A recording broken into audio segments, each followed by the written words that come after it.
cet après-midi. Acclamez, acclamez, acclamez pour notre Dieu. Acclamez pour notre Dieu. Alléluia, alléluia, alléluia, alléluia. Acclamez, acclamez pour notre Dieu.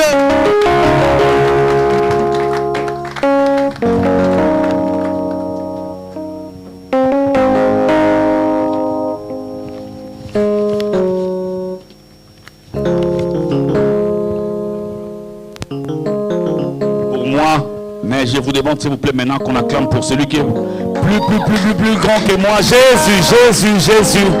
Nous acclamons le Seigneur avec des joies. Nous acclamons le Seigneur avec des cris de joie.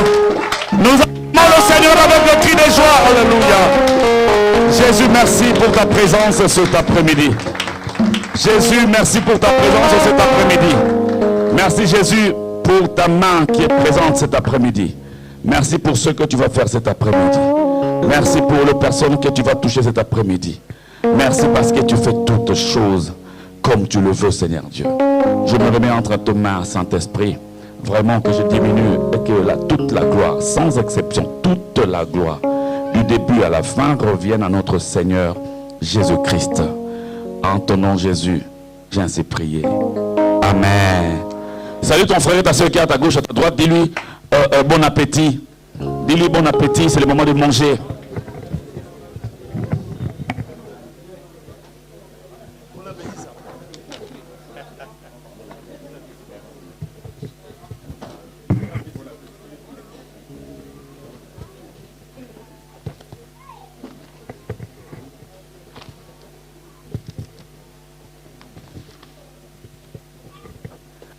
Shalom à tous.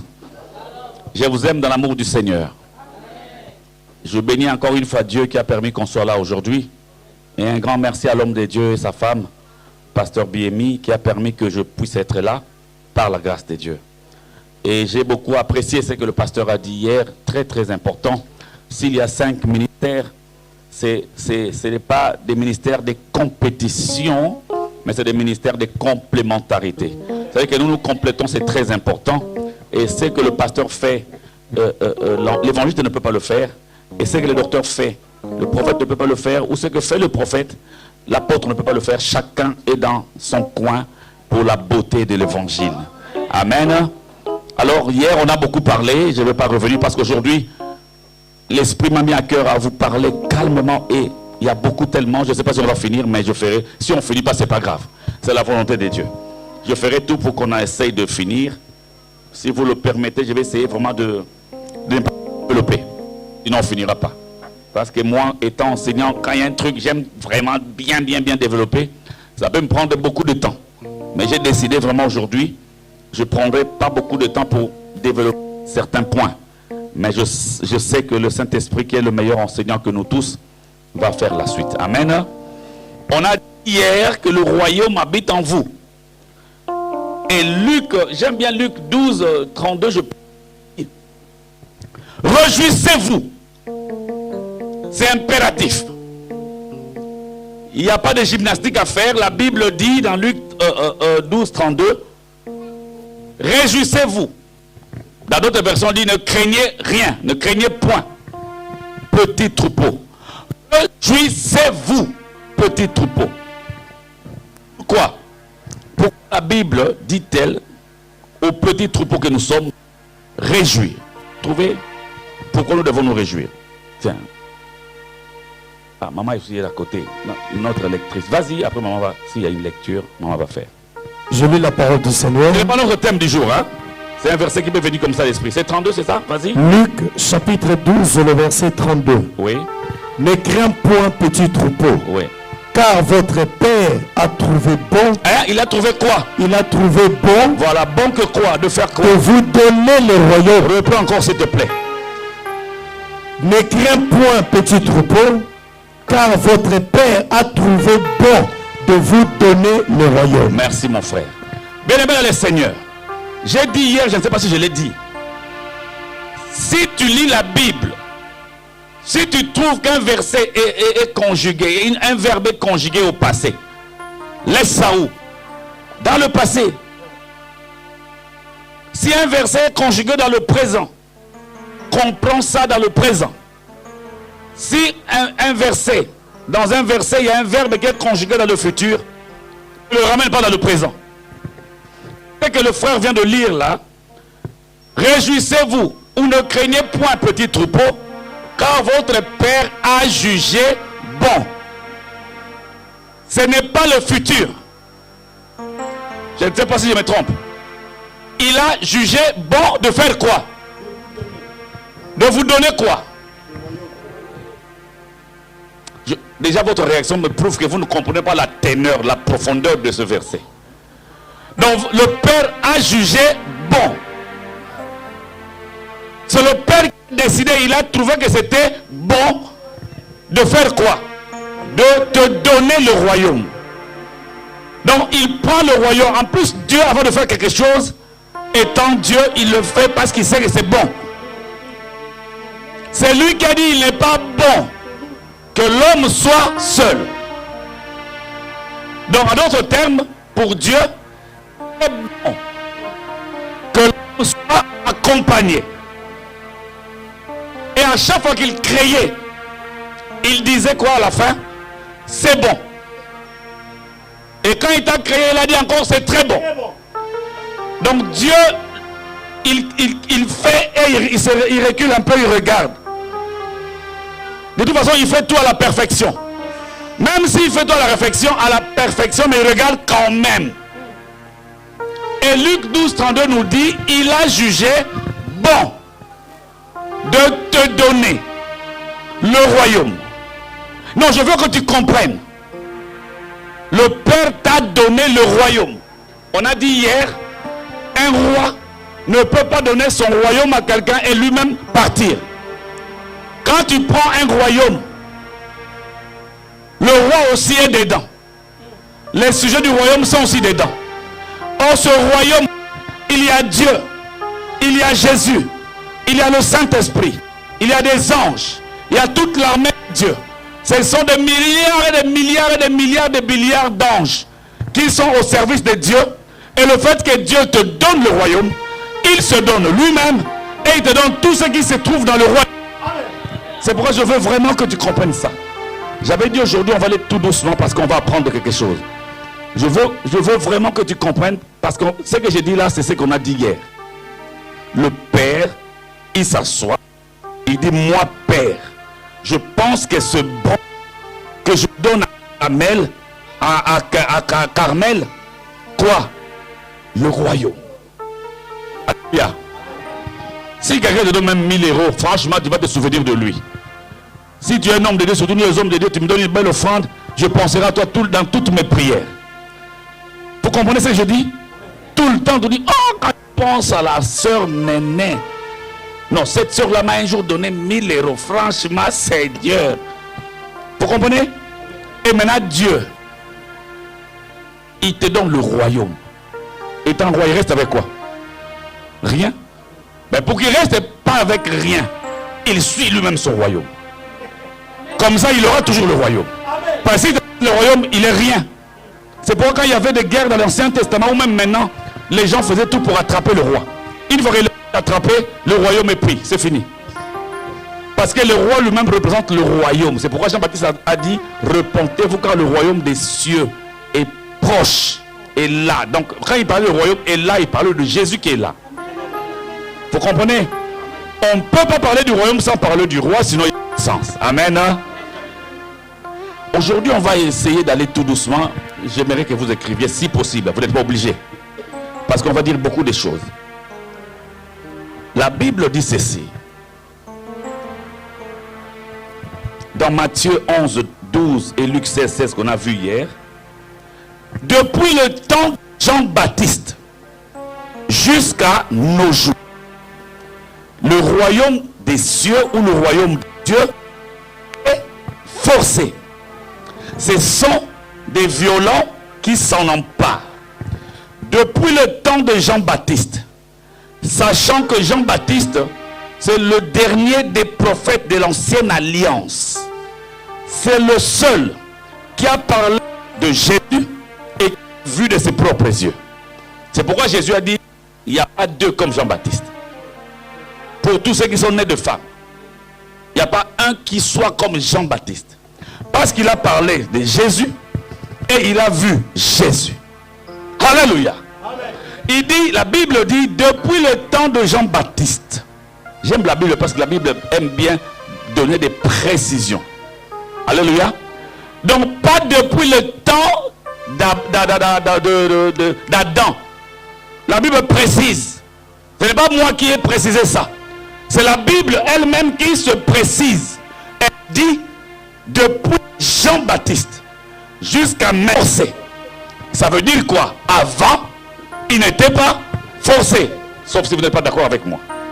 Depuis ce temps-là jusqu'à maintenant, il est forcé. Et pourtant, si on regarde bien la Bible, on se rend compte que c'est le temps de la grâce où tout est facile. Mais comment on peut se poser des questions? Avant, c'était encore plus facile et maintenant, c'est compliqué. Et pourtant, maintenant, c'est facile. Parce que nous avons tout pleinement en Jésus. Mais pourquoi c'est compliqué? Il faut comprendre de quoi est-ce que le Seigneur voulait nous enseigner par rapport à ce verset. Que le royaume des cieux est forcé. La Bible veut que nous apprenions des choses. Je vais parler très calmement. Alléluia. Est-ce que ça va? Vous savez, vous êtes très calme et j'apprécie comme ça parce qu'un jour Jésus a dit à ses disciples, quand il a nourri 5000 personnes, il a dit, faites-les asseoir. Parce que quand on veut manger, il y a des gens qui mangent debout. Et quand on mange debout, c'est pas bien, c'est pas respectueux. On s'assoit et on mange calmement. Je veux vraiment aujourd'hui, si vous le permettez, je ne veux pas crier. Vous le permettez? Que je parle calmement, comme ça on va vraiment bien comprendre. Parce qu'il y a un temps pour crier, il y a un temps pour parler calmement. Il y a un temps pour chauffer, il y a un temps pour refroidir. Tout est très important pour les choses de Dieu. Alléluia. Depuis Genèse, de Genèse à Apocalypse, il y a 7 phases du royaume de Dieu. Donc, le royaume de Dieu a traversé 7 phases. De Genèse à Apocalypse, si vous lisez bien la Bible, vous devez vous rendre compte que le royaume de Dieu a traversé cette période ou cette phase. Donc, à chaque époque, le royaume évoluait avec le fonctionnement des gens, des humains. C'est-à-dire que Dieu était prêt avec son royaume. Mais sauf que le fonctionnement des êtres humains a fait que ce royaume changeait de positionnement. Alléluia. Quand Dieu a créé Adam et Ève, les a mis dans le jardin d'Éden, on peut appeler ce jardin d'Éden le royaume de Dieu. Pourquoi? Parce qu'un royaume, le royaume de Dieu, c'est en fait une sphère dans laquelle le règne de Dieu est présent. C'est une sphère où Dieu règne, là où son autorité est exercée, là où son autorité est présentée et obéie. C'est en fait le royaume de Dieu, là où son règne est exercé, là où son autorité est exercée et acceptée. C'est ça en fait le royaume de Dieu. Quand la Bible dit que vous avez le royaume en vous, donc vous avez une sphère qui appartient totalement à Dieu. Et cette sphère-là, c'est le règne de Dieu qui existe. C'est en fait le commandement de Dieu. C'est Dieu qui gère les choses étant que Dieu souverain et tout-puissant. Alors, dans le paradis, jardin d'Éden, dans ce paradis, c'est Dieu, parce que le paradis était la théocratie. Théo, c'est Dieu, cratie, c'est gouvernement. Donc, paradis, c'est Dieu lui-même qui gérait. Il était entre guillemets le roi de l'Éden. Il descendait le matin, le soir pour voir comment ça se passe. Il donnait des... Donc c'est lui qui gérait tout. Adam n'avait pas un pasteur, Adam n'avait pas un président, Adam n'avait rien du tout. C'était qui? Dieu. Jusqu'à la chute. Ça c'est la première phase du royaume de Dieu. Qui n'a pas marché en fait. Et qui a fait que ça ne marche pas. C'est le diable. Il ne voulait pas que Dieu puisse avoir un royaume en fait. Lui, son problème, c'est de combattre ce royaume. Parce que le royaume ne peut pas subsister parce que Dieu aura des sujets. Lui qui brillait déjà à l'époque, et Dieu l'a fait ténèbres en fait. Parce que quand il est devenu ténèbres, quand Dieu l'a précipité sur la terre est devenue informe et vide. Et la Bible dit à la création, il y eut des ténèbres à la surface de l'abîme. Ce ténèbre-là, ce n'est pas Dieu qui l'a créé. Ce ténèbre-là, c'est en fait l'homme ténébreux qui est tombé, qui a apporté son ténèbre là où il n'y avait pas de ténèbres. Et Dieu, maintenant, pour continuer son projet, il ne s'occupait pas de ce ténèbre-là. Ah, j'aime beaucoup Dieu. Quand il a vu qu'il y avait le ténèbre, il ne s'est pas occupé du ténèbre. Il regarde, il y a quoi? Il y a le ténèbre, lui il appelle quoi? La lumière. Alléluia. C'est-à-dire que le ténèbre là, il ne s'est même pas occupé du ténèbre. Il sait que la solution pour le ténèbre, ce n'est pas un problème, c'est seulement la lumière. Alléluia. Le problème du ténèbre, c'est la lumière. Une fois qu'il y a la lumière, le ténèbre disparaît. Il ne fuit pas, mais il disparaît. Alléluia. Alors, quand cette première phase est finie, le royaume de Dieu est passé à une autre phase. Maintenant, quelle est cette phase? C'est les hommes qui ont commencé à construire une tour. Quand les hommes ont commencé à construire une tour, et vous savez ce qui s'est passé, Dieu a confondu leur langue et c'était plus possible de commencer et à finir l'œuvre qu'il voulait bâtir, la tour de Babel. Alléluia. Si vous ne notez pas, vous aurez le temps de regarder sur la vidéo et vous aurez le temps de bien comprendre les choses. Alors pendant cette période, quand les nations se sont créées, Dieu a choisi une nation qu'on appelle Israël, et Dieu lui-même a fait de cette nation son royaume. Pourquoi son royaume? Parce que c'est lui qui faisait quoi? Qui dirigeait Israël. C'est lui qui était le roi d'Israël. Tout ce qu'Israël faisait, c'est lui qui le gérait. Donc c'est lui qui donnait des ordres, c'est lui qui dictait des choses, et Israël suivait. Ça, c'est la deuxième phase. Alors à un moment donné, le peuple ne voulait plus que Dieu invisible puisse les diriger, parce qu'ils voyaient d'autres nations qui avaient des rois humains. Ils ont préféré un roi humain. Vous connaissez l'histoire, n'est-ce pas? J'entre pas dans le détail, sinon on ne s'en sortira pas. Alors Dieu a dit d'accord, Samuel, c'est pas un problème, choisis-leur un roi. Israël a choisi un roi. Après, il y a eu une époque des prophètes qui ont commencé à annoncer le royaume de Dieu. Ça, c'est la troisième phase. Ils ont commencé à annoncer le royaume de Dieu. Simplement, les prophètes ont passé tout leur temps à annoncer. On les tuait. Mais ils ont annoncé le royaume. Le royaume de Dieu arrivera. Le royaume de Dieu arrivera. Un jour, Dieu rétablira son royaume. Il parlait de David. Il dit, non, non, cet règne-là ne va pas se terminer là. Ça va continuer. Ils annonçaient le royaume. Est-ce que ça passe? Le quatrième royaume, c'est un royaume qui est offert à l'humanité. Il est offert, mais malheureusement, il a été en même temps quoi? Rejeté. Il a été offert à la personne de Jésus-Christ. Quand Jésus est venu, c'est le royaume qui est venu. Mais ce royaume a été rejeté. Et ce royaume, c'est la quatrième phase du royaume des cieux, ou le royaume des dieux. Est-ce que je parle vite? Vous voulez que je chauffe? Bon, je préfère comme ça, calmement, n'est-ce pas? Parce que je connais des chrétiens. Par la grâce de Dieu, j'ai une petite expérience, pas comme papa, mais en tout cas, je sais que les chrétiens n'aiment pas trop comme ça, c'est trop froid. Ils aiment les fire, take it, viens là, toi. C'est bien, c'est pas mauvais, ça fait partie. Je ne dis pas que c'est un péché, ça fait partie. À un moment donné, bien aimé, il faut s'asseoir. Ça dépend, hein? Il y a des moments où on peut s'asseoir et parler calmement, amen. Si vous voulez que j'écris, c'est pas grave, je peux tourner juste ma feuille. Et là, on commence à sauter, à crier, ça sera du bien. Et d'ailleurs, la Bible dit, vous verrez la différence entre ceux qui me servent et ceux qui ne me servent pas. N'est-ce pas? Il ne dit pas ça. Vous verrez quoi? Vous verrez quoi, bien aimé Seigneur? J'ai dit hier, soyons ensemble pour que le séminaire soit un succès. La Bible dit, Dieu dit, vous verrez la différence entre qui et qui.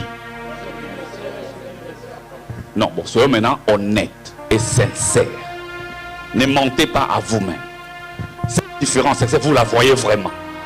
Moi, je dis oui, mais dans le sens... N'est-ce pas? Quand Dieu a dit, vous verrez la différence entre celui qui me sert et celui qui ne me sert pas, Dieu voulait dire que celui qui me sert est meilleur et bien. Si tu le regardes, tu sens que celui-là fait quoi? Me sert. Mais quand on observe vraiment dans la réalité, non, franchement, c'est Dieu qui a menti, ou c'est nous qui mentons, ou c'est nous qui prêchons pas bien. Bien aimés, n'ayons pas peur, ça ne marche pas. Donc, Parce que Dieu ne ment jamais. Il n'est pas un homme pour mentir. Vous verrez la différence entre ceux qui te servent et ceux qui ne te servent pas. Seigneur, je te sers. Moi, je veux qu'ils voient la différence. Dieu n'a pas dit, fais des efforts pour qu'ils voient quoi? La différence. Dieu a dit, ils verront la différence. Ça veut dire que cette différence-là est réelle. Mais bien aimés, observons. Des gens qui veulent se repentir pour venir à l'église. Ils viennent à l'église parce qu'ils n'en peuvent plus. Ils passent leur vie à pleurer parce que la vie est bloquée. Des esprits les empêchent. Les sorciers, moi, il faut que je donne ma vie à Jésus. Je vais aller à l'église. Amen. Là où il y a des gens qui portent le royaume en eux. Il vient à l'église, il trouve des gens qui pleurent, même plus que lui. Vous comprenez ce que je suis en train de dire? Oh. Il va se poser des questions. Là où j'étais, je pleurais. Je viens à l'église, là où il y a un groupe de gens qui portent le royaume en eux. Dieu leur avait dit d'être joyeux. Soyez joyeux. C'est une recommandation. Dieu n'a pas dit soyez joyeux quand tout va bien. Il a semblé soyez joyeux, point à la ligne. Si tu veux chercher des vraies personnes qui pleurent, ne va plus à le deuil. Parce que dans le deuil, les gens ne pleurent plus. C'est seulement les familles qui pleurent. Les gens s'habillent bien, parce que c'est un deuil, on va. Donc c'est m'as-tu vu quoi. Dans le deuil. Si tu veux voir les gens qui pleurent vraiment, il faut aller où? Non, je vous dis la vérité, parfois il faut dire des choses. Les vrais malheureux, les vrais pleurnicheurs, c'est des chrétiens. Où est cette différence? Mais je peux te rassurer, ce n'est pas Dieu qui a un problème. Dieu ne peut pas avoir un problème, le problème c'est toi, c'est moi. Il y a un problème quelque part. Parce que le royaume qui est venu en toi, en moi, ce royaume-là, est venu avec tout. Le pasteur m'a dit d'autres dimanches là, nous avons pleinement en Jésus. Le pasteur me l'a dit quand on parlait au bureau. On a rigolé, mais c'était quelque chose qui m'a beaucoup touché. Mais pose-toi la question. Est-ce que tu as tout pleinement en Jésus? Je ne parle pas du ciel. Je ne veux pas prêcher des personnes qui attendent le retour de Jésus pour aller se réjouir. La Bible dit Jésus, le jour de l'enlèvement, il va avoir joie. Amen. Amen. Il va voir quoi? Et la Bible dit quoi? Il essuiera quoi? Les larmes de nos yeux. Mais toi qui rentres au ciel avec des larmes, arrête de pleurer, parce que si tu pleures ici, là, tu amèneras les larmes au ciel. Et comme je ne veux pas avoir de larmes avant que tu rentres, ça va mon fils. Vas-y, fais quoi? Rentre. Et ce qui est intéressant au ciel, il n'y a pas d'effort à faire. Tu n'as pas cherché à voir, parce que sur la terre, c'est la vie de sur la terre, c'est la concurrence, c'est la compétition. Que tu le veuilles ou non. Écoutez, deux sœurs dans une même église, notre église ici, qui prient depuis 5 ans, elles n'arrivent pas à trouver du travail. Ok? Et maintenant, les deux sœurs prient. Quand il y a jeûne, elles jeûnent. Quand il y a prière, elles prient. Fortement, hein, les deux. Et ils ont envoyé des CV, 100, 200, 300. Et un jour, un directeur d'une grande entreprise, par quelle coïncidence, je ne sais pas, il appelle ses deux sœurs, sans le savoir. Les deux sœurs sont là. Le directeur vient. Bonjour ma soeur, bonjour, et disent pas ma soeur, bonjour madame, bonjour madame. Oui, il y a 2, mais il y avait 100 personnes. On a fait par élimination. Donc, vous êtes restés 2. Donc, malheureusement, je n'ai pas une bonne nouvelle à vous dire. En fait, nous, on a besoin que d'une seule personne. Alors, on a vos dossiers. Laissez-nous 2 semaines. On va étudier ça calmement. On va voir, après, on vous enverra une réponse par courrier ou par mail. Alléluia. La vie, c'est une compétition. Ici sur la terre, c'est la compétition. Je vous pose la question. Quand les deux vont rentrer à la maison, déjà là, ils vont se dire bonjour. Hé, sœur Henriette Ozawa. Oh, ça va. Hé, sœur Pauline. Toi aussi, tu es là. Oui, hé. Laisse tomber. Il dit, il n'y a qu'une seule place. C'est pas grave, Dieu va faire. Il nous prend tous les deux. Ça, c'est des mensonges. Il a besoin d'une seule personne. Arrêtez de faire des foi inutiles. Dieu, le directeur a dit combien de personnes? Une. Pour vous soulager la soeur, de dire, non, c'est pas grave. Non, Dieu est un Dieu des miracles. Il prendra Dieu, mais il n'a un seul poste. Et je vous dis la vérité, quand les deux sœurs vont entrer à la maison, comme elles savent bien prier, comme elles savent bien jeûner, ils ont combien? 14 jours. Vous allez vous rendre compte que les deux, en secret, sans dire à l'autre, chacun, Seigneur, Pauline a Ming, mais Pauline a Seigneur, c'est pas pour Pauline, ce travail Seigneur, je t'en supplie. Mais c'est ta soeur, non Pauline, vous priez l'intercession tous les deux. Normalement, une vraie soeur dira quoi? Seigneur, mets-moi de côté, donne ce travail à qui? À Pauline. Et Pauline dira quoi? Seigneur, j'aime trop ma soeur, tu as dit que l'amour soit notre partage. Seigneur, moi, non, Seigneur, pas moi. Donne ce poste à qui? À Henriette. Non. Chacun dans son coin. Et là même, Dieu met les mains dans les poches. Il dit, bon. Dieu écoute là-bas, Pauline veut que Henriette soit virée. Henriette veut que Pauline soit virée. Même Dieu met les mains dans les poches. Il dit, vous savez, mesdames et Seigneur, la vie c'est une compétition. C'est pourquoi je vous ai donné cet exemple pour vous faire comprendre. C'est pour vous faire comprendre que sur la terre, tu dois lutter pour avoir. Non, je vous dis la vérité. Tu vas regretter. Tu vas passer des heures et des heures si tu ne luttes pas. Tu vas regretter. Tu vas entrer au ciel et Jésus, quand il va te voir, il pose le mouchoir là-bas parce que tu n'as pas de larmes. Tu rentres avec sourire. Nalola toko kota toko. Mais toi,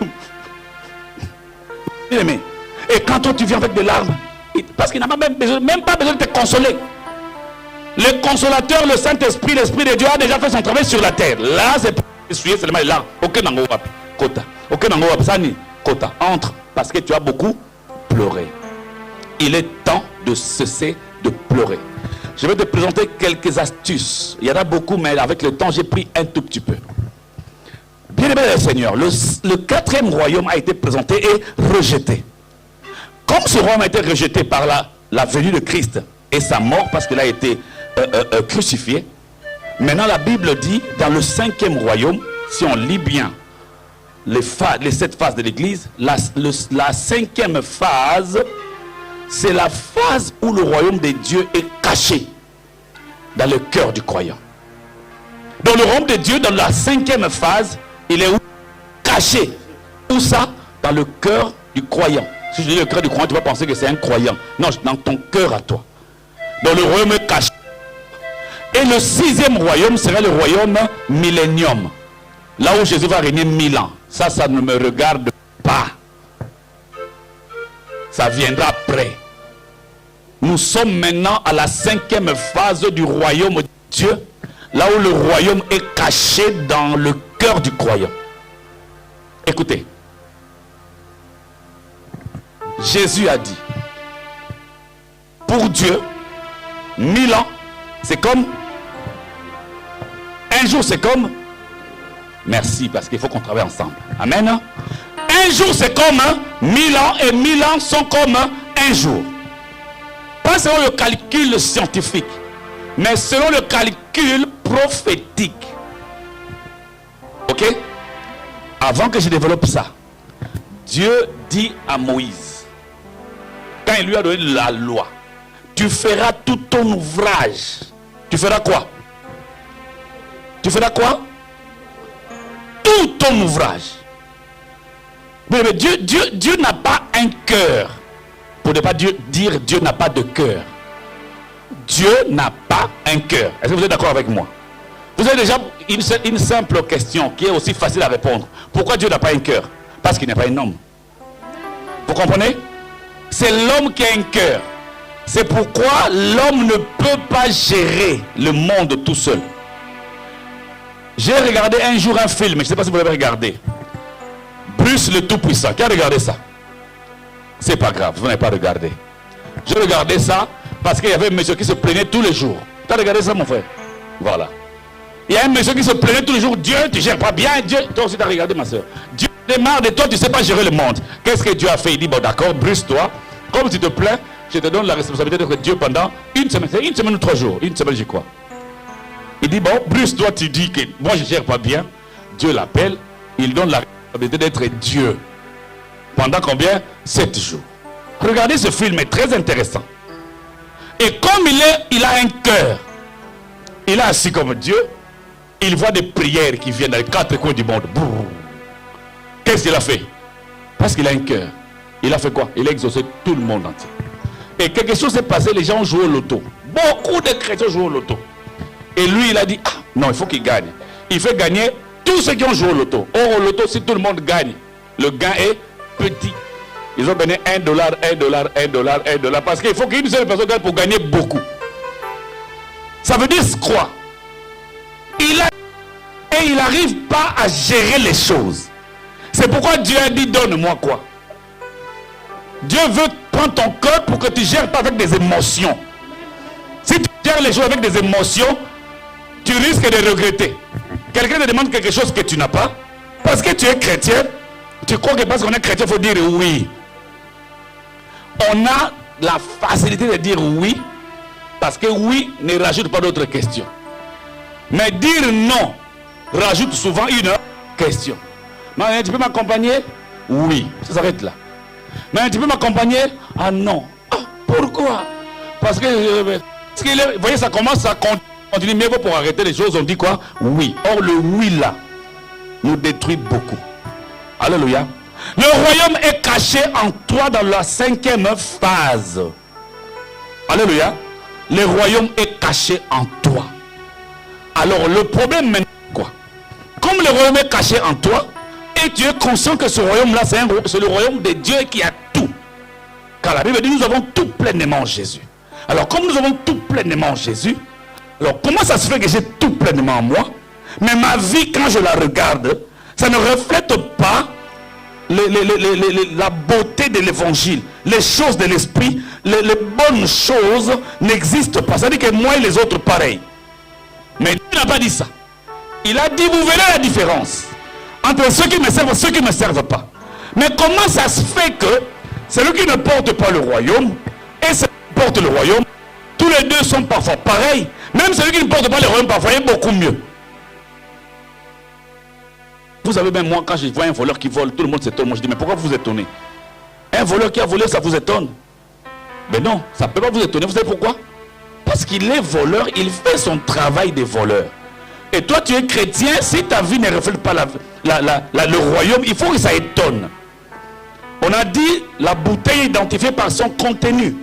C'est que si mon contenu, c'est le royaume de Dieu, c'est-à-dire que ce contenu-là me donne une identification. Donc il y a un problème. Le problème c'est quoi? On va aller tout doucement. Amen. On va avancer maintenant tout doucement. Quand on dit il faut des violents pour s'emparer du royaume, cette violence-là, ce n'est pas dans la bagarre. Ce n'est pas pour taper les gens. Mais j'avais dit au début que le monde dans lequel nous vivons, c'est un monde de compétition. Même deux pasteurs, un ici à Aubervilliers, ici, l'autre un peu plus loin là-bas, tu vas te rendre compte qu'un pasteur prie pour que lui son église soit pleine, mais pas l'autre. Donc il ne le fait pas méchamment, mais c'est normal. Et même ceux qui ont 10 000 membres à l'église, Papa Biemi, 10 000 membres, si toi tu n'as pas 10 000, il ne va pas t'inviter. Donc parce que on n'est pas pareil. S'il vient là, il va me voler les membres. C'est-à-dire que, mais il va me voler les membres. Donc c'est pourquoi? Il veut protéger ce qu'il a gagné. C'est la compétition. La preuve dans la péché de Bethesda, c'était une compétition. C'est moi, c'est moi, c'est moi, c'est moi. Mais bien une compétition. Mais étant chrétien, il faut que cette compétition soit loyale. Ne tue pas ton frère ou ta soeur. Compétition. Mais s'il y a un travail, vous êtes deux, décide pour l'avoir. Tu n'as pas commis un péché. Mais ne vole pas, ne tue pas, fais des choses normalement. Alléluia. Le problème, c'est qu'il y a des gens pas respectés. Ne dormez pas. Hein? Parce qu'aujourd'hui, je n'écris pas. Ne dormez pas. Alléluia. S'il vous plaît, ne dormez pas. Hein? Je vais chauffer tout à l'heure, mais je vais d'abord que vous compreniez les choses. Est-ce que ça passe? Premier principe. Principe de la réussite spirituelle, matérielle et physique demande quelques aspects. Dieu ne nous a pas envoyés sur la terre pour souffrir. J'ai du mal à comprendre ça. Si vraiment Dieu m'a envoyé pour souffrir, il a un problème, j'ai dit hier. Dieu. Tous les chrétiens du monde disent qu'il est bon. Dieu est bon. Il est bon. C'est-à-dire, je t'aime, tu es bon. Tout le monde le dit. Mais parfois, quand on regarde sa vie, on dit non, non, il n'est pas bon. Mais comme on ne peut pas dire à Dieu qu'il n'est pas bon, on dit seulement qu'il est bon. Et moi, j'aime Dieu parce que lui, il voit vraiment la profondeur du cœur. Mais comment tu peux dire à Dieu qu'il est bon pendant que tu sais que ça ne va pas, il n'est pas bon, parce que là, il n'est pas bon. Premier principe. J'ai dit principe de la réussite. Cette réussite, elle est spirituelle. Sur la terre, hein. Cette réussite, elle est matérielle, elle est aussi physique. Mais pour vivre cette réussite sur la terre, il y a des principes à respecter. Il y en avait même 12. Pour le temps, j'ai pris que 6 parce que les autres coïncident seulement avec les 6 autres. On est ensemble? Premier principe. Respect des autorités spirituelles et politiques. C'est quoi le premier principe? Respect des autorités spirituelles et respect des autorités politiques. Maman Chrislaine, il faut que je note ça parce que ça m'échappe. Chrislaine. Maman, joli prénom. Maman Chrislaine, joli prénom. Ok. J'ai pensé que tu ne m'as pas entendu. L'obéissance ou le respect aux autorités spirituelles, respect ou obéissance aux autorités politiques.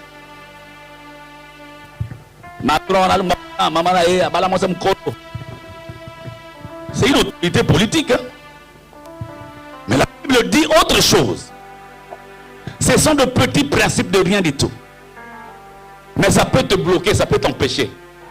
Et quand ça va t'empêcher d'avancer, tu vas chercher. Vous savez, quand le médecin, s'il fait un mauvais diagnostic, il te donnera un traitement. Toi aussi, si ça ne marche pas et que tu fais un mauvais diagnostic de toi-même, tu vas chercher des mauvaises solutions. C'est pourquoi je te donne un conseil. Quand ça ne va pas, la première des choses ou la première personne où il faut regarder, c'est toi-même. S'il te plaît, ne dis pas oui seulement pour le plaisir de le dire. Commence d'abord par toi-même. Dieu a dit quoi à Adam pour le fruit? Il a dit quoi? Il a dit quoi à Adam pour le fruit? Dieu a dit quoi à Adam par rapport au fruit interdit? Ne mange pas. Alléluia. Dieu a dit quoi à Adam? Ne mange pas. Point. Donc maintenant le problème de manger ou de ne pas manger, ce n'est pas le problème de Dieu. C'est le problème d'Adam. Même quand le serpent est venu, le problème c'était quoi? Le serpent a parlé. Le problème c'est d'écouter la parole du serpent et la parole de Dieu et de faire l'équilibre et savoir qu'est-ce qu'il faut faire. Pourquoi Dieu n'a pas intervenu? Parce que Dieu a donné à l'homme le pouvoir sur les animaux à cette époque-là. Comme le diable n'est pas parti en personne comme étant esprit, le diable savait. Si je parle chez Adam comme étant un esprit et qu'il tombe, Dieu ne va pas lui imputer ce péché. Est-ce que vous me comprenez? Parce que je ne lui ai pas donné le pouvoir sur des esprits. Vous me comprenez? Le diable il dit non, non, non. Si je parle là comme étant un esprit, je dis manger. S'il mange, Dieu va dire non, non, non. C'est normal qu'Adam fasse quoi? Tombe. Parce que je lui ai donné tout le pouvoir, sauf le pouvoir sur les esprits. C'est pourquoi le diable a pris la forme d'un animal, parce qu'il sait que s'il tombe, Dieu va lui imputer ce péché. Parce qu'il avait le pouvoir sur quoi? Bien aimé, tu as le pouvoir et tu veux que Dieu encore fasse. Est-ce que vous me suivez? Quand tu veux prier, ne sois pas mou. Parce que tu as le pouvoir.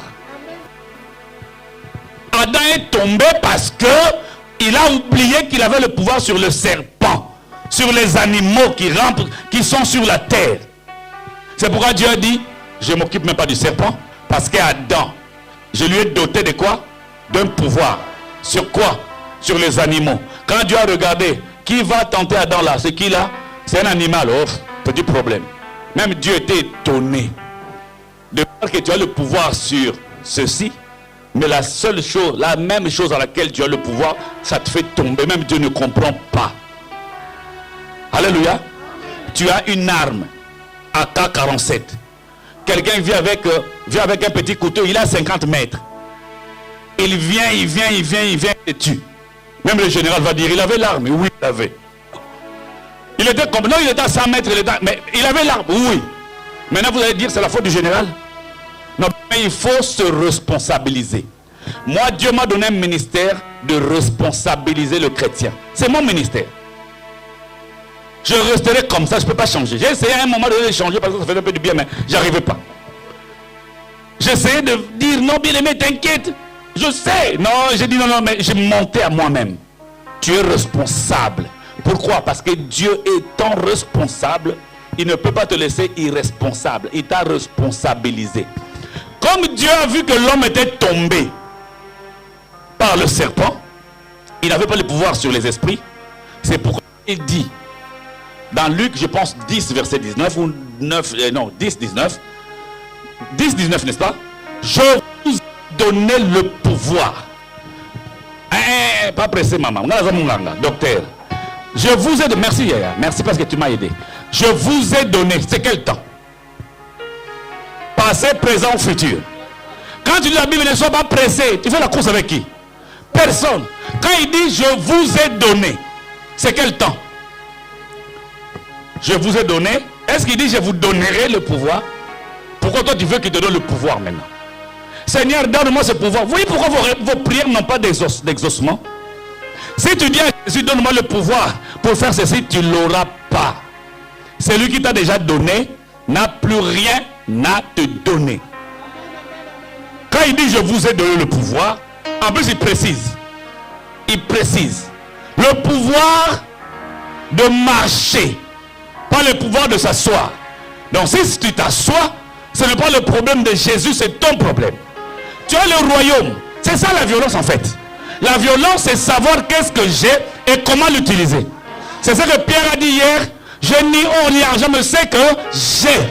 C'est-à-dire que quand il y a un problème, la première question c'est de savoir qu'est-ce que j'ai. Parce que le pasteur m'a dit, nous avons, tout, j'attendais les tout là. Le pouvoir de faire quoi? De marcher sur le scorpion, sur le serpent. Ce sont des animaux, n'est-ce pas? Jésus s'est souvenu. Quand il s'est arrêté qu'aux animaux au paradis, ils sont tombés. Alors il a rajouté quelque chose. Qu'est-ce qu'il a rajouté? Et sur, bon, pas il va presser. Mon place na yango. Et sur toute. Tout, voilà déjà pas en bas, déjà lengue. Tout, il y a un peu côté. Pas la souris, mais toute, c'est-à-dire tout. Pardon, il y a quelqu'un qui ne comprend pas du tout le lingala ici, hein, je crois.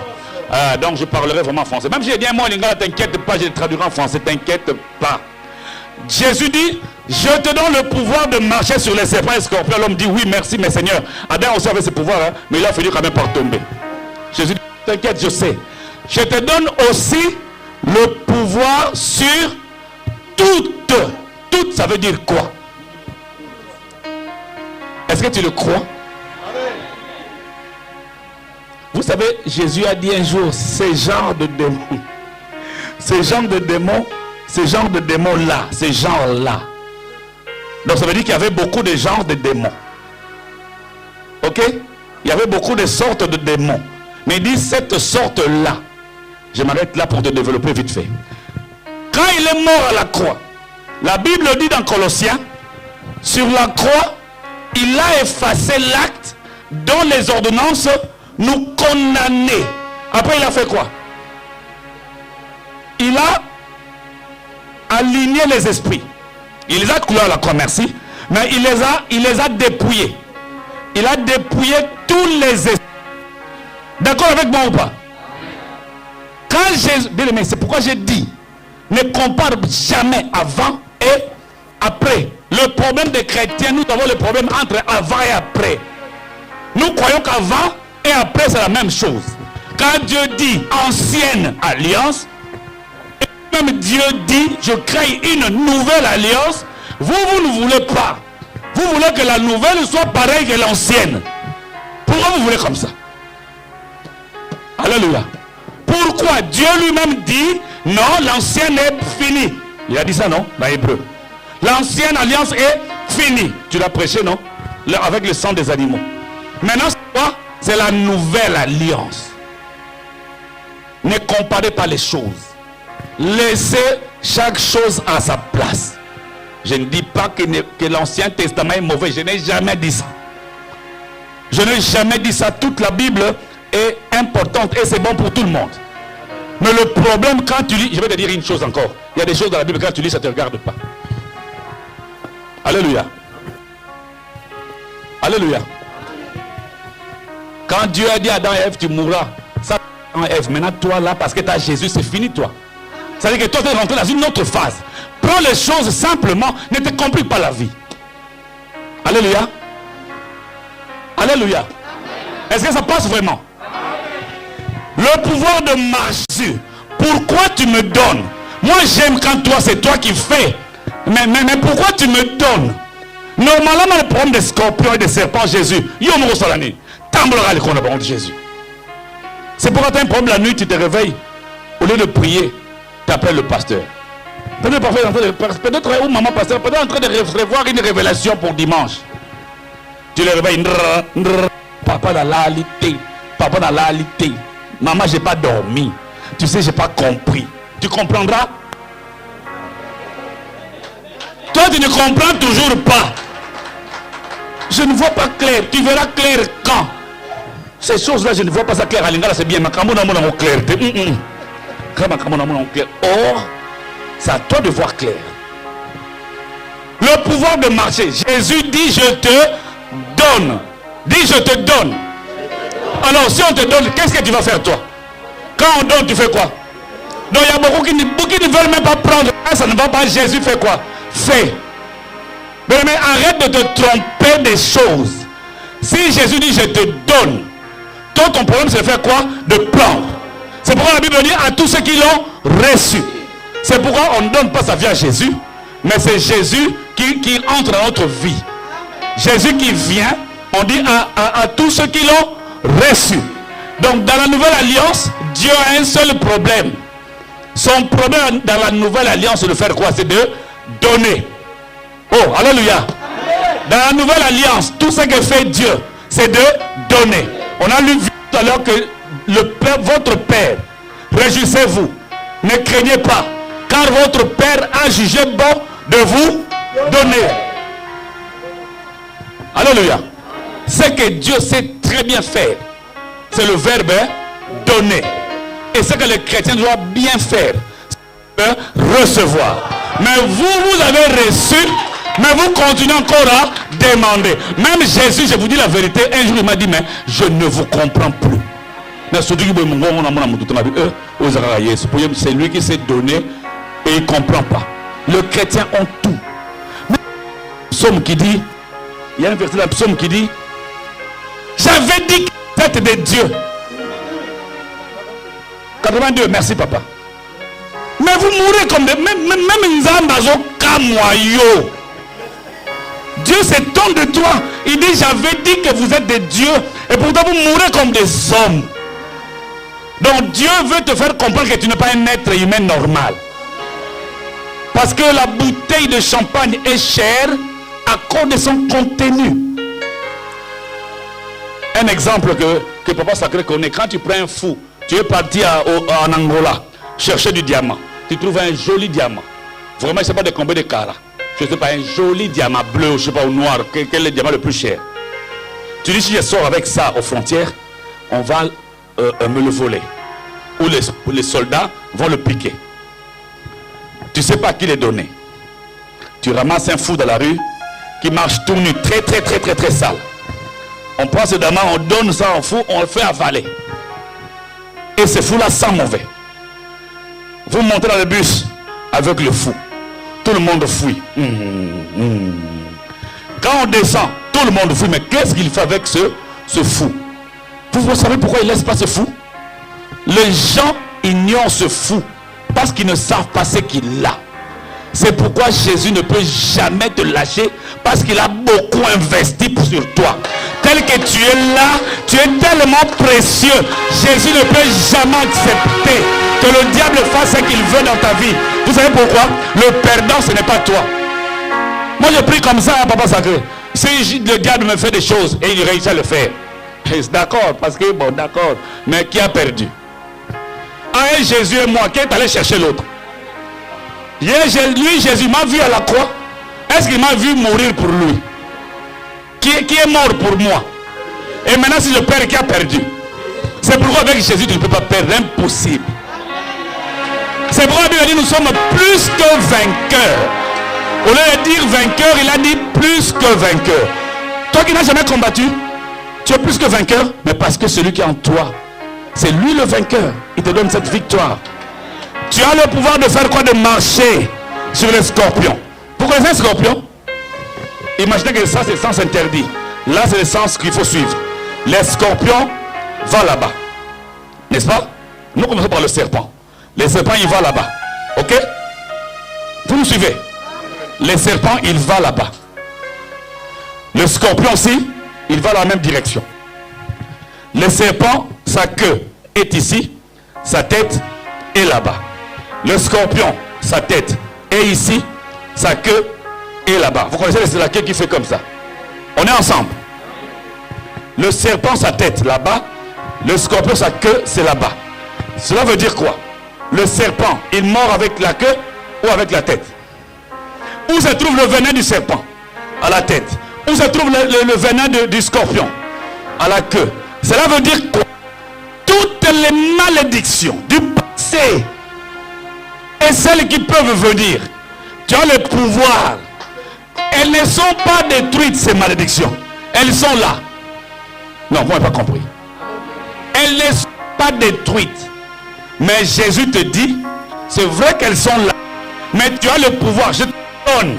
Si je ne te donne pas, tu essayes d'écraser un scorpion, il va te piquer. Tu écrases le serpent, il va te piquer. Mais je te donne quoi? Le pouvoir. Et là, ne le mets pas seulement dans la poche. Prends ce pouvoir, utilise quoi? Moi, ça a marché. C'est-à-dire que quand moi je prie, je dis Seigneur, les malédictions du passé, quand je ne t'ai même pas né, même celles qui vont venir, ça ne me regarde pas. Parce que j'ai le pouvoir sur ça. Parce que j'ai le royaume en moi. J'ai le pouvoir de marcher sur les scorpions, la queue du scorpion et sur la tête du serpent. Et la Bible, écoutez. Il y a un verset fou. Un verset qui me rend fou. La Bible dit ceci. Écoutez. Ensemble.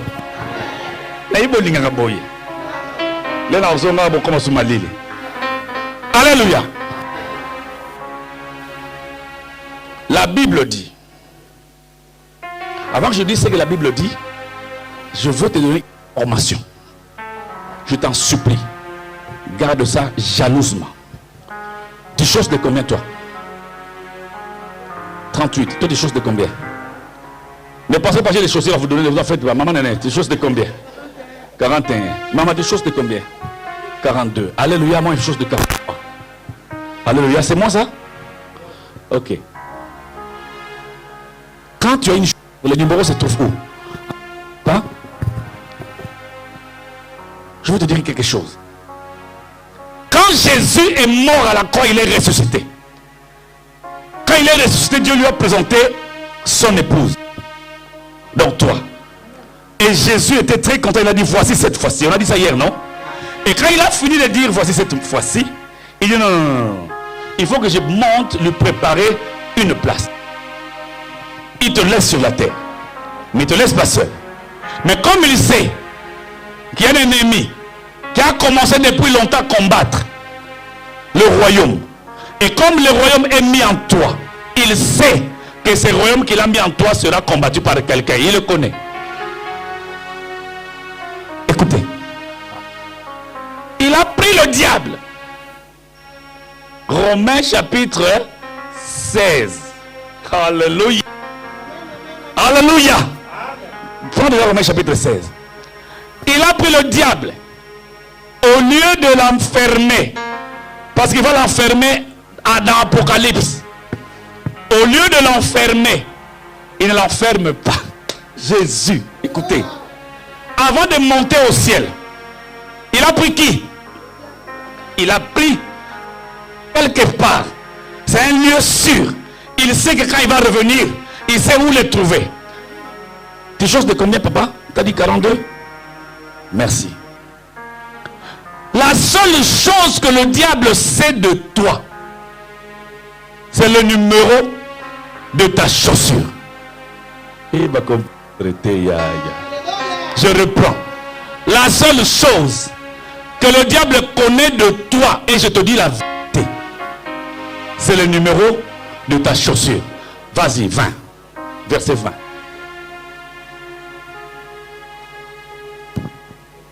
Je lis la parole du Seigneur. Écoutez. Ce verset me rend fou. Le jour où le Seigneur me l'a révélé, j'étais fou. Vous y êtes? Nous y sommes, on disait à l'école. Le Dieu de paix écrasera bientôt. Bientôt.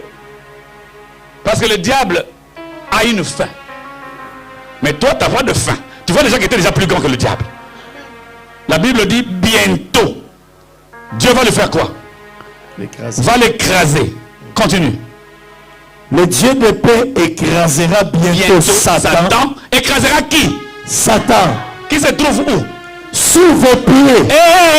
Vous n'avez pas compris. Je reprends. Amen. Bientôt. Comme il a laissé sous, il a pris, il l'a mis sous tes pieds. Il est parti préparer une place. Quand il reviendra, il sait où le trouver. C'est sous tes pieds. Donc la seule chose que le diable connaît de toi, c'est le numéro de ta chaussure. Quand il te regarde, il dit, lui là, je ne sais pas c'est qui, mais je vois une grosse pointure 45. Parce que nous sommes à l'époque où les gens se changent de 45. Quand il te regarde, il dit, lui là, il a un petit pied, il change de 36. Mais il a que, je ne sais pas, je ne vois que sa pointure. Parce que Jésus l'a laissé là. Et Jésus l'a laissé là pourquoi? Quand il va revenir, il sait au moins où le... Non, papa.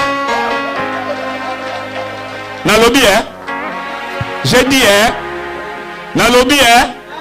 J'ai dit, hein? Que le diable a un endroit. C'est pourquoi la Bible dit, dans Thessaloniciens, qu'il y a une chose qui l'empêche d'agir, de se manifester. Mais c'est toi. Je dis, c'est toi, t'es. Yote, mon alingala bien. Yonde nous ont empêché le diable à Sala. C'est pourquoi la grande tribulation commencera quand l'église sera enlevée. Donc quand l'église sera enlevée, le pied aussi sera enlevé. Et quand le pied de l'église sera enlevé, on a diable. Amélie Père, on y a taillé toute ta vie. Il est sous tes pieds. Je te prêche ça pour que tu comprennes. Hein? Le problème du diable a été réglé.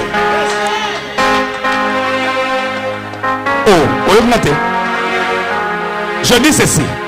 Le problème du diable a été réglé. Sinon Jésus doit encore revenir à la croix. J'ai dit il faut respecter les autorités. Si on peut respect des autorités spirituelles et politique. Alléluia. 2 Samuel 23, 14. Maman Chrislaine. 2 Samuel 23, 14 à 17.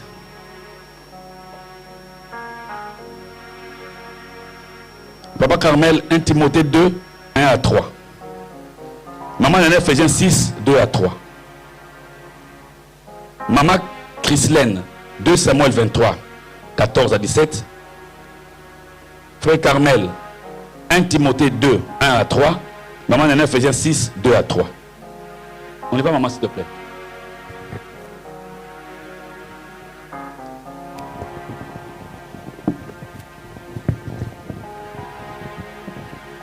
« 2 Samuel 23, 14 à 17. » Écoutez bien. Je sais que je ne finirai pas, mais ce n'est pas grave. On s'arrêtera là où il faut arrêter, ce n'est pas grave. C'est que vous n'aurez pas appris aujourd'hui. Un autre homme de Dieu, par la grâce de Dieu, vous dira ça. Amen. Amen. J'ai lu la parole, c'est 2 Samuel 23, verset 14 à 17. David était alors dans la forteresse. Il y avait un poste de Philistins à Bethléem. David eut un désir et il dit, qui me fera boire de l'eau de la citerne qui est à la portée de Bethléem? Alors les trois vaillants hommes passèrent au travers du camp des Philistins et puisèrent de l'eau de la citerne qui est à la porte de Bethléem. Ils l'apporteraient à la présentèrent à David, mais il ne voulut pas la boire. Et il la répandit devant l'Éternel. Et il dit, loin de moi, ô Éternel, la pensée de faire cela. Boirai-je le sang de ces hommes qui sont allés au péril de leur vie? Et il ne voulut pas la boire. Voilà ce que firent ces trois vaillants hommes. Merci beaucoup, maman Christine. Merci beaucoup. Écoutez, garde le micro, maman, garde ça, s'il te plaît. Avant que le frère Carmel... Si on parle de David qui avait un groupe de gens à sa suite. David était un responsable spirituel et politique parce qu'il était en même temps politicien. Amen. David avait besoin de boire. Il avait soif. Et il savait que la forteresse à l'entrée de Jérusalem, les Philistins ont conquis Jérusalem. Ils ont pris en possession Jérusalem. Mais qu'est-ce qui se passe? Ils gardaient le puits, là où tout le monde venait boire de l'eau. Qui les surveillait? Des Philistins. Les Philistins étaient des ennemis des Juifs. Et David avait soif. David étant leader et spirituel et politique, il demande à ce gars. Ce que je vais dire là maintenant, ça commence à devenir un peu compliqué à accepter, mais c'est la parole de Dieu. David dit, moi je vais boire de l'eau qui est à la citerne à l'entrée de Jérusalem, mais je sais qu'il y a des Philistins. Écoutez, il envoie des gens à la mort. Vous me comprenez? Il envoie les gens de confiance qui est avec lui. Je vous dis la vérité, moi je pouvais refuser peut-être, je ne sais pas, peut-être je pouvais refuser. Je sais que là-bas il y a des Philistins. Ils ont combattu Israël, ils ont gagné. Maintenant David étant mon leader m'envoie, il ne les a pas envoyés mourir. Il les a envoyés puiser de l'eau, point. Parce que lui avait besoin de faire quoi? Que de boire. Quand ils sont partis, il a commencé à sentir de remords. Il dit, mais pourquoi je l'ai fait? Bizarrement, il était surpris. Ces trois personnes-là sont revenues avec de l'eau, tranquille. Il lui donne de l'eau. Il dit, non, je ne peux pas boire ça. Il dit, je ne peux pas boire le sang. Toi, tu as demandé de l'eau. Et maintenant, tu dis, je ne peux pas boire du sang. De quel sang il parlait? Il parlait du sang de ces gens-là qui sont morts. Parce qu'il savait que les vaillants, là, les trois, ont tué des Philistins qui surveillaient. Vous comprenez? Même si ces Philistins-là étaient des ennemis des Juifs, leur sang, c'était leur vie. Alléluia. Et David a dit, je ne vais pas boire leur sang, dans leur vie. Il a pris ça, il a donné ça à l'Éternel. Il a pris l'eau et il a renversé. La Bible dit, il a donné ça à qui? À l'Éternel. Le problème, c'est que je veux dire, ce n'est pas ça. Ce que je veux dire, c'est quoi? Quand on a un leader, je vais vous dire les choses simplement. Le pasteur Biemi, c'est le leader de l'église. C'est logique. Est-ce qu'il y a quelqu'un qui n'est pas d'accord avec ça? Est-ce qu'il y a quelqu'un qui n'est pas d'accord avec ça? Il est notre leader, n'est-ce pas? Il y a des choses que le leader demande. Ça peut paraître compliqué. Il n'y a que de vrais serviteurs, de vrais fidèles qui acceptent de le faire. Il y a des choses, on te demande de le faire, tu finis le travail à 23h, mais la veillée commence à 23h, on te dit de modérer. Tu vas donner des explications, hein? Alléluia. Mais ces gens-là ont dit, on va aller. C'est-à-dire que celui qui sait respecter un leader, c'est un des principes pour faire jaillir le succès du royaume qui se trouve en nous. Parce que quand on n'obéit pas à ça, c'est pourquoi c'est violent. Il faut une violence. Pas d'aller tuer comme ils ont fait. C'est-à-dire qu'il faut oser faire quelque chose. Parfois c'est compliqué. On dit on va payer la salle, je sais par exemple 1500, je ne sais pas. C'est vous payez 1500, c'est ça papa? 2000. On dit, sur le 2000, on n'a que 800. Est-ce qu'il y a quelqu'un qui peut donner 500? C'est tout le problème de l'argent. Les gens pensent qu'en gardant, ils vont s'enrichir. Regardons nos vies. Regardons nos vies. N'ayons pas honte de regarder nos vies. La Bible dit, celui qui épargne en excès s'appauvrit. Vous croyez que Dieu ment quand il dit ça? Il faut être sage et intelligent pour gérer les choses. Mais, le pasteur dit, il manque 1200, on n'a que 800. Je ne sais pas comment on va faire. On fait l'appel de fonds, personne. On appelle au téléphone, personne. Toi, tu as vraiment 500 € pour faire un truc. Tu réfléchis, tu viens, tu donnes ça. Je ne fais pas l'appel de fonds. Moi, je ne fais jamais ça. Mais ce n'est pas un péché de faire ça. On le fait pour de bonnes causes. Parce que quand on prêche de l'argent, la plupart des chrétiens pensent déjà, le roi bandé boye, toyeba bango déjà. Comme il commence comme ça, vous allez voir, attends, là il dit au voisin, c'est là, je te donne 2 millions, tu paries combien? 100, tu vas voir, il va commencer à faire, qui vont donner 500, qui vont donner 300, non je ne ferai pas ça, là tu as perdu ton pari. Mais je te parle des choses. Moi que vous voyez là, je ne suis pas multimillionnaire ni millionnaire, non, pas du tout. Mais je peux vous dire la vérité, financièrement, je suis vraiment tranquille. Maman, néné, papa, ça sont mes parents, ils me connaissent. Je ne suis pas devenu milliardaire ou millionnaire. Mais je dis la vérité au nom de Jésus. Alléluia. Mais j'ai été toujours quelqu'un qui donnait. Même à un moment donné, ça me fatiguait, mais je donne trop, Seigneur. Tu as dit que celui qui donne reçoit. Je ne comprenais pas. Au début, là maintenant je suis habitué. Au début, j'ai passé tout le matin, je regardais mon compte. Je ne croyais pas ce que je voyais. J'ai dit non, c'est pas vrai. Je regarde encore. Et il y a Soloko, j'appelle ma femme. Et il y a Soloko, Naïdi. Il y a Soloko. Il fallait que j'achète un camion. 22 000 €. J'ai dit au monsieur, non, et non, 25 000 €. Non, c'est trop, je vais acheter ça 22 000 €. 22 000 €. Moi, Sylvain, votre camion de 22 000 €. Là, j'ai une bonne. Mais je pars à la banque, je prends 22 000 €, j'achète un camion, tranquille.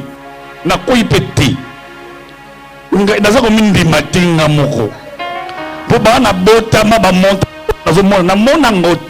dis la vérité. Mais il y a des moments, même 10 000, 5 000 comme ça, du coup, c'est un problème. Mon travail tous les jours. Il faut respecter certains principes. Est-ce que Dieu était où pour me bénir? Il n'avait pas besoin de me bénir parce qu'il m'a déjà béni. C'était à moi d'activer certaines choses par certaines choses. Alléluia. Je m'arrête là. Alléluia, peuple de Dieu. Il y a des choses que le leader demande parce qu'il n'y a que vous.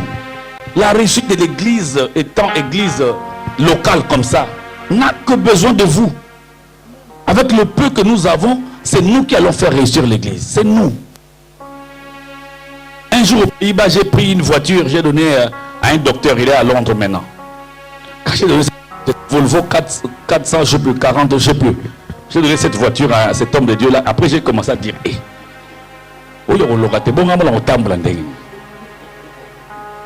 il a tellement bien prêché, il n'a pas demandé, je lui donne la clé. Toute l'église, n'importe quoi. On va voir. C'est ça qui se passe. Quand Bartima dit, je veux voir. C'est les gens qui étaient avec Jésus qui lui ont dit, tais-toi. Arrête d'embêter le Seigneur. Mais personne, il ne m'a pas demandé. Je ne vais pas tout raconter ici. Non, mais je donne quelques exemples d'obéissance à l'autorité. Un dernier exemple par rapport à moi, j'avais un pasteur qui est décédé, pasteur Eli Mamboueni. Ce pasteur-là, j'ai commencé à devenir zélé dans les choses de Dieu, je prêchais. Après, il me dit, ancien, tu vas prêcher dimanche. Je m'habille, costume, cravate, jeûne, prière toute la semaine. Je suis mince, j'étais encore devenu mince. La ceinture, j'ai pris une fourchette. J'ai chauffé ça sur le feu pour faire un nouveau trou parce que les trous étaient vraiment pas possibles à mettre la ceinture. Tellement j'étais maigre, j'ai encore maigre à cause de jeûne et prière. Je sais que je vais prêcher. Moi je dis ça va chauffer. J'arrive à l'église, je m'assois là-bas devant. Il me dit de m'asseoir devant, je m'assois devant. Les modérateurs appellent le pasteur pour présenter les prédicateurs. Là, le cœur commence à battre. Toum, toum, toum, toum. Il passe, il ouvre ma Bible.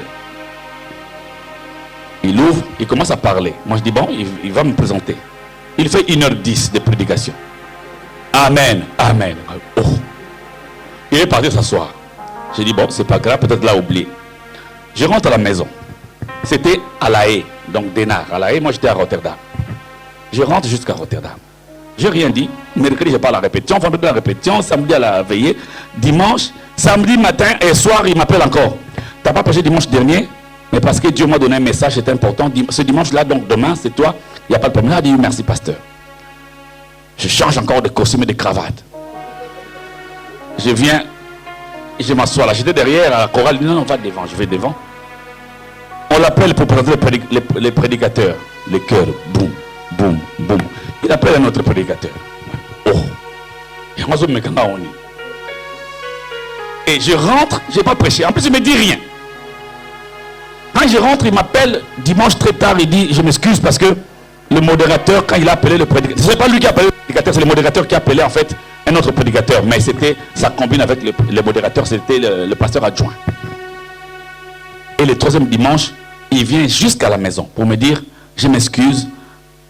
Cette fois-ci, je ne serai pas là dimanche. Prêche, j'ai déjà dit aux anciens et au pasteur adjoint, tout le monde est au courant. Et là, moi, je dis, ah, pasteur, ça m'a fait mal. Non, non, t'inquiète pas, ce n'est pas un problème, d'accord. J'arrive dimanche pour faire court. Je n'ai pas prêché. On m'appelle, le pasteur adjoint passe, il m'appelle. Je viens, il me donne le micro, il dit, tu vas interpréter. Ah, j'interprète jusqu'à la fin. Là, vraiment, j'étais énervé intérieurement. J'ai dit, na église, na longwe. Parce que ça, c'est commencé à jouer avec moi. Pourquoi il me fait ça? Ça commence à bien faire, c'est pas possible. C'est quoi cette histoire? Et je suis rentré, j'ai commencé à parler, mais beaucoup. Hein. J'ai commencé à parler aux autres. Après, dimanche, c'était dimanche. Et mardi, le pasteur, non, mercredi, je suis passé, quand même parti à l'intercession. Vendredi, répétition. Vendredi, à la répétition encore. Samedi, à la veillée, c'est lui qui a dirigé à la veillée. Et à la fin, quand je suis parti à la maison, vers 5 h, on est parti ensemble. Lui dans sa voiture, moi dans sa voiture. Jusqu'à chez moi, on est assis. Là, il a commencé à me dire des choses. Il dit, tu mérites. Tu mérites d'être un homme de Dieu. Tu as un cœur d'un serviteur.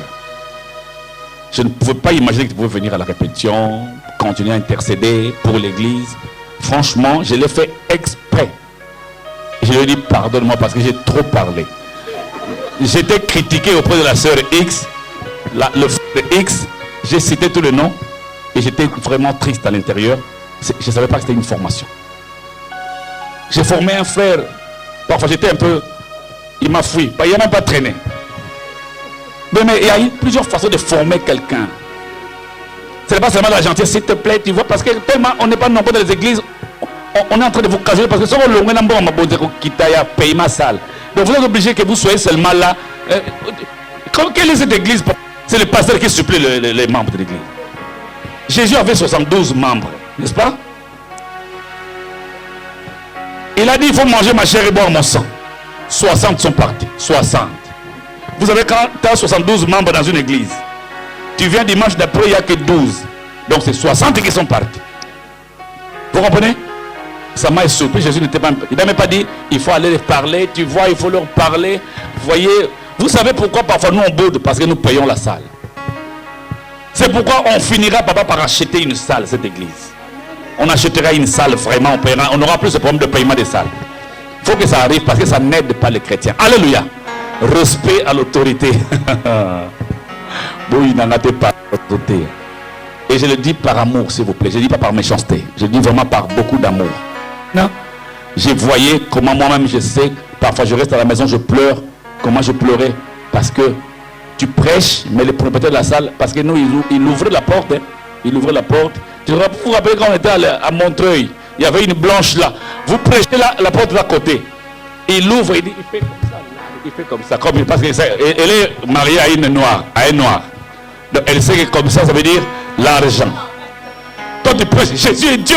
Jésus va changer ma vie. Jésus va changer ta vie. Et, là, à la fin du culte, donc là même l'élan diminue. Le courage de prêcher diminue. Je sais combien c'est difficile. Alléluia. L'union fait la force, a dit les gens du monde. Allez frère Carmel, ta lecture s'il te plaît. C'était quoi? 1 Timothée 2, 1, 3. 1 Timothée chapitre 2, le verset 1 à 3, je lis la parole du Seigneur. Maman, Jérémie 29, 7. Hein? Attends, t'avais quoi? Non, Jérémie 29, 7. Pardon, Jérémie 29, 7. Vas-y, papa. J'exhorte donc, avant toute chose, à faire des prières, de supplications, de requêtes, des actions de grâce pour tous les hommes, pour le roi et pour tous ceux qui sont élevés en dignité, afin que nous menions une vie paisible et tranquille. Afin que quoi? Nous menions une vie paisible. Alors, pour mener une vie paisible en France, il faut faire quoi? C'est pas ce que dit la Bible. Relis, papa, relis. Pour tous les hommes, pour le roi et pour tous ceux qui sont élevés en dignité. Les Macron, c'est qui la première ministre? C'est une dame, il paraît. Parce que ça fait un moment que je regarde plus d'infos. Elisabeth Borne. Il faut prier pour elle. Amen. Vous priez pour elle? Est-ce qu'il y a ici quelqu'un qui a déjà prié pour Elisabeth Borne? Moi, pas encore. Frère Kamarabi, Aïka Mikolo, photo de la Moukia, où il faut prier pour Emmanuel Macron. C'est vrai, c'est la Bible qui le dit. Mais la Bible donne maintenant la raison pourquoi il faut prier pour eux. Mais la Bible ne ment pas. Pourquoi il faut prier pour Emmanuel Macron? Pourquoi? Même s'il est franc-maçon, on s'en fiche. La Bible ne dit pas prier pour les autorités parce qu'ils craignent mon nom. Non. Priez seulement pour les autorités. Point à la ligne. Peu importe. Mais pourquoi ça vous étonne qu'il soit franc-maçon ou qui que ce soit? Ce n'est pas votre problème. Il est notre président. Alors maintenant, pourquoi il faut prier pour Emmanuel Macron? Pourquoi? Afin que nous menions une vie paisible et tranquille. Je pose la question. Si tu veux mener une vie paisible et tranquille en France, c'est qu'est-ce que tu dois faire? Il faut prier Jésus. Non, Jésus non. Il faut prier Jésus non. Il faut dire à Jésus. Bandela. Reprends.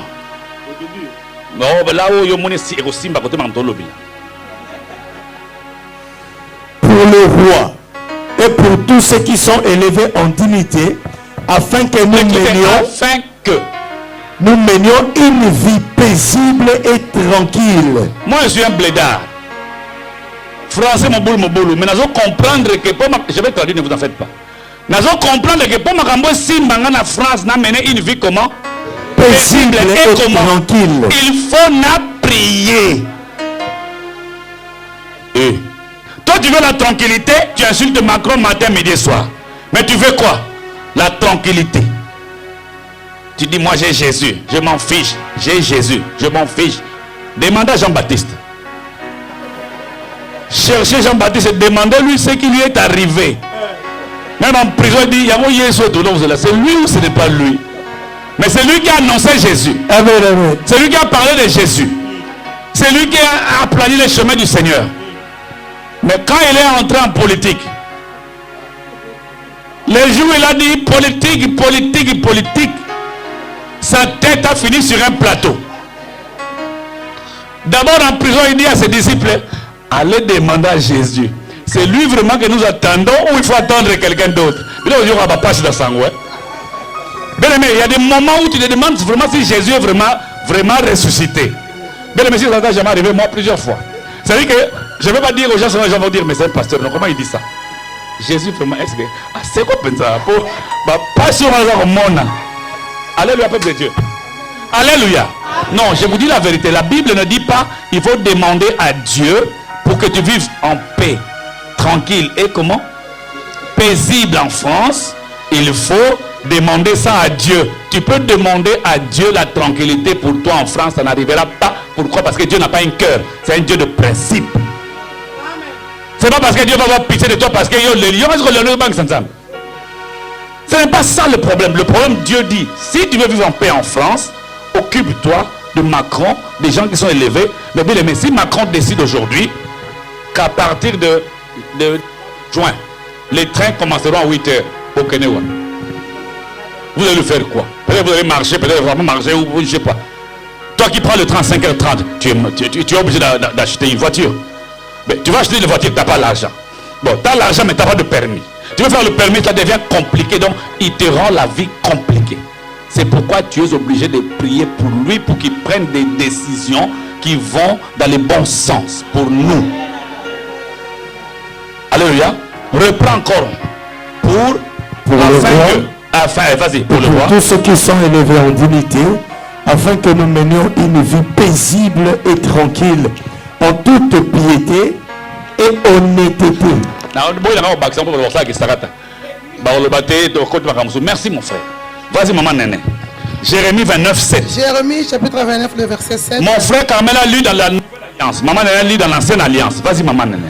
Cherchez le bien de la ville. Hein? Cherchez quoi? Le bien de la ville où je vous ai mené en captivité. Et priez l'Éternel en sa faveur, parce que votre bonheur dépend du sien.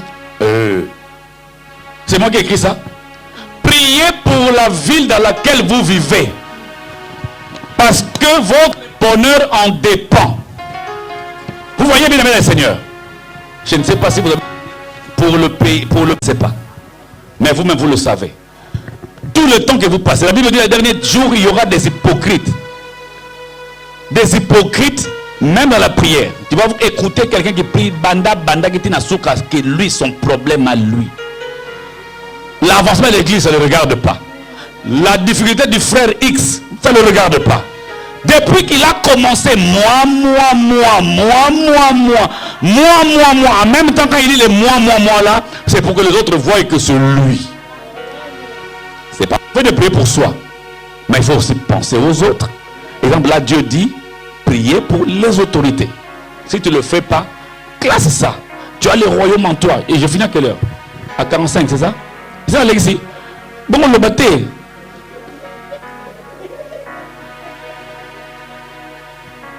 Bon, 5 minutes, après je finis. De toute façon, demain c'est samedi, mais en tout cas, je vais finir. Il restait, j'avais dit 6 points, on n'en parlait que d'un seul. De haut est égalé, chacun va se débrouiller. C'est pas grave, Dieu ne veut pas que vous le sachiez. Mais je veux que vous sachiez, il y a des principes à respecter pour vivre en paix. Et surtout pour exploiter les bonheurs du royaume qui se trouvent en vous. Il y a des choses du royaume en chacun de nous. Le problème, ce n'est pas Dieu, et encore, ce n'est pas le diable. Le problème, c'est comment tu peux faire pour faire vivre ce qui est en toi. Le problème, c'est que nous avons un trésor que nous n'exploitons pas. Si tu habites dans un territoire où il y a des diamants, si tu ne l'exploites pas, tu ne vas pas t'en sortir. Comme notre pays, un des pays que je connais en Afrique centrale, qui a beaucoup de matières premières, mais ce sont les autres qui exploitent ça. Et le fait que c'est les autres pays qui exploitent ça, le pays là qui a tous ces produits là, toutes ces matières là, n'en profite pas. Tu as tout le bonheur en toi, le problème c'est de savoir l'exploiter. Dimanche, je vais prêcher que 15 minutes, ça sera un message évangélique. Demain samedi, mais dimanche, je vais prêcher que 15 minutes, vraiment 15 minutes, je ne ferai même pas la Bible. Parce que nous allons vraiment prier. Parce que la semaine c'est un peu compliqué. Le pasteur qui est l'ange de l'église, l'ange de cette église, a décidé qu'on prie. Comme j'ai dit, un des principes, c'est d'écouter et d'obéir à l'autorité. Dimanche vient en position d'un combattant. Nous allons simplement prier. Mais je ne peux pas te laisser dire, je ne peux pas partir m'asseoir sans te le dire. Il y a une différence entre la prière et la déclaration. Malheureusement, dans toutes nos prières, quand nous nous mettons à genoux, quand nous marchons, nous ne faisons que prier. Nous ne déclarons pas.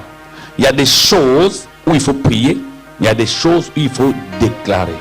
C'est-à-dire que quand tu as un souci, tu dois savoir que tu peux parler comme Élie a dit. Moi, Élie, je décide qu'il n'y ait plus de pluie pendant 3 ans et 6 mois. C'est lui qui a fait quoi? Qui a décidé. Tu dois apprendre, bien aimé, à parler comme Dieu parle. Tu dois apprendre à parler. C'est-à-dire que tu dis, moi, je décide maintenant que ceci, cela.